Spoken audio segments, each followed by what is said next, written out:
يا صباح الفل يا صباح الياسمين. في رسائل كتيرة جات لي يا جماعة. مضمونها بيقول ايه؟ مضمونها بيقول يا جماعة، انا مش فاهم الداطف. انا بشد في شعري من الايه موضوع الداطف ومش فاهمه لغاية دلوقتي. تعالى كده افهمك موضوع الداطف ده وايه اللي بيعمل الداطف. بس قبل ما ندخل في الشرح يا ريت تمسك الماوس وتعمل لايك لو سمحت، متبقاش بخيل عليا. فعل جهوغن ده معناه يخص أو ملك، وده من الحاجات اللي ارتكبت جريمة الداطف. دخلنا في الجد. جهوغن معناها يخص أو ملك. هوغن لوحدها معناها يسمع، واوعى تتلخبط بينها وبين جهوغن. هوغن معناها يسمع، وجهوغن معناها يخص أو ملك. وهذا الفعل من الأفعال اللي بتعمل داطف. طيب لو انا جبت مثال زي ده كده وترجمته هيطلع ايه؟ ده سبوك جهات ميا، يعني الكتاب ده بتاعي او يخصني او ملكي. يبقى جهات معناها يخص. طب ليه ما قلتش مش؟ ليه ما قلتش مش قلت ميا؟ ليه؟ لان جهات ده بقى مسبب. مسبب لايه؟ لحاجة اسمها الداطف. ولو انا بطبق الاكوزاتيف، بدل مية هحط مش. بدل مية هحط مش. الله، ده انا ابتديت والله افهم الداطف. يعني ايش بتبقى في الداطف مية؟ ايوه، ايش بتبقى في الداطف مية. عشان كده ما قلتش ده سبوخ جهات ايش، لا قلت جهات مية. طب ليه ما قلتش مش؟ عشان مش في الاكو زاتيف. طب ليه ما قلتش ايش؟ عشان ايش في النومينا تيف. تمام. يبقى ايش في الداطف اعرابها مية. طيب لو قلنا ايش ده اعرابها ايه او حالتها الاعرابية ايه؟ نوميناتيف. طب ومير بتبقى داطف. طب مين اللي حولها النهاردة؟ مين؟ جهوغن. مين اللي حول ايش لمية؟ جهوغن. الله، ده انا حضرت كورسات وما فهمتش الحاجات دي. لا خلي بالك، موضوع سهل وظريف بس احنا اللي مصعبينه شوية. يبقى ايش اعرابها في الداطف مين. لو واحد بقى سألك قالك النهاردة تعالى مين اللي بيعمل داطف خدته النهاردة، هتقول له جهوغن. الله، طب وايش اعرابها ايه في الداطف؟ ايش اعرابها مية. طب وايش اعرابها ايه لوحدها؟ نوميناتيف. تتحول للداطف هتبقى ايه؟ مية. طيب ايه هي الحاجات اللي بتعمل الداطف؟ فعل جهوغن معناها يخص.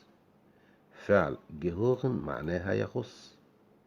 طب إذا دخلت جهوغن على البيرسونال برونومن يا بتاع البيتس باي، جهوغن هيحول إيش لمية، ودو لديا، وإير لإيم، وزي لإيه هي، وإس لإيم، وإيا لأيش، وزي حضرتك لإينن بس كبيرة، وزي لإينن بس صغيرة. طيب وفيا بتبقى إيه؟ أنس. فيا بتبقى أنس. تمام. تعالوا نجيب مثال. Wem gehört dieses Auto؟ بتاعت مين العربية دي؟ من تخص هذه السيارة. Dieses Auto هذه السيارة gehört. gehört بتخص unserem Lehrer. unserem Lehrer يعني هذه السيارة بتخص مدرسنا. مدرسنا يعني ايه مدرسنا؟ انذر. الله، ما انت اديتهاني يا خالد زمان انذر. ليه الاي ام؟ لان الاي ام اصلها ديم، يعني انا لو حطيت هنا ديم هتبقى الارتيكل او اداة التعريف.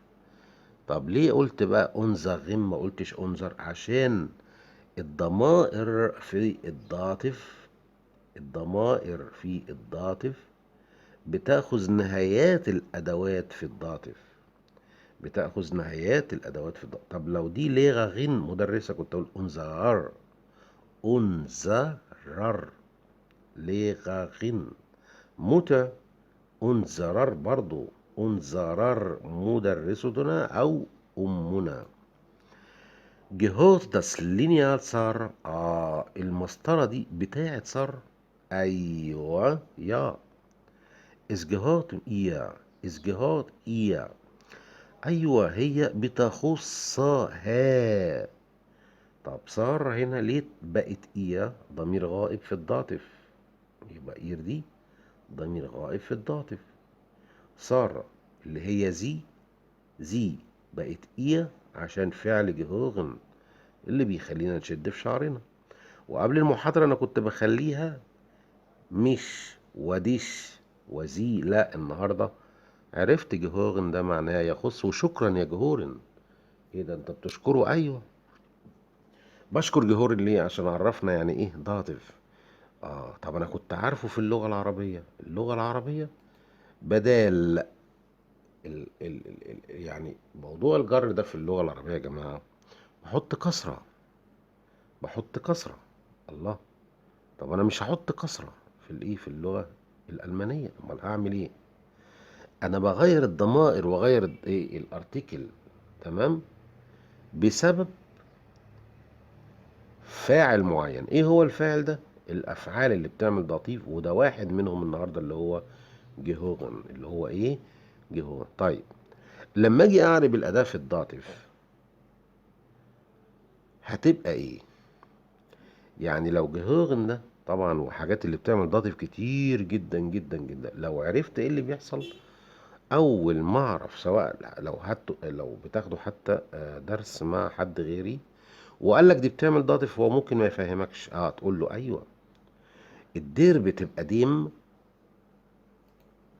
والضص بتبقى ديم والدي بتبقى دا والدي الجمع بتبقى دين بلس ان في نهاية الاسم الجمع. يبقى جهوغن اذا دخل على الدير هيحولها الى ايه؟ الى ديم. اذا دخل على الضص الديم. اذا دخل على الدي الدا. اذا دخل على الدي الجمع الى ايه؟ الى دين. الله ايه الالماني الحلو ده اللي انا بسمعه ده؟ انا اول مرة احب الالماني. اول مرة يطلع الالماني كده اينفاخ سهل. طيب مثال دي تاس يعني فنجان. دي تاس جهات ديم فاتر. الفنجان ده بتاع بابا او بتاع الوالد بقى مش بابا مش والدي لان هنا قال دي تاس جهات ديم فاتر. طب لو عايز اقول يخص والدي هتبقى ماينم. اوعى تقول ماين. اوعى تقول ماين لان ماين هنا مع المذكر وهتعرف في الداطف وهتاخذ نفس النهايات زي ما انا قلت. يتسجى اذا gesagt habe يبقى تاخذ نفس نهايات الادوات. دي das gehört dem Vater. دي das gehört meinem Vater. دي das gehört seinem Vater والده. دي das gehört ihrem Vater والدها. دي das gehört unserem Vater. الفنجان بيخص والدنا unserem. دي das gehört deinem Vater. الفنجان ده بتاع والدك. تمام. يبقى الفعل جهوغن معناه ملك. خلاصة الموضوع او ملخص الموضوع كله ان الحالة الاعرابية اللي اسمها جهوغن معناها يخص وهذا الفعل بيعمل ضاطف.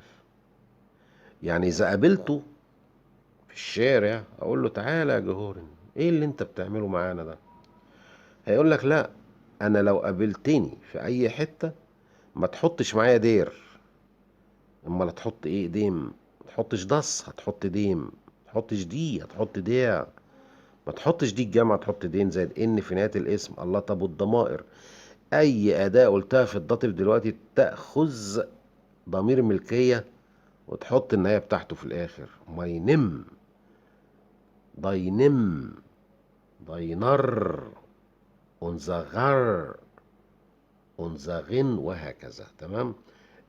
احنا دلوقتي شرحنا فعل جهوغن ونبذة مختصرة عن الداطف. نراجع فيديو يا جماعة 271 و72 و73 و74.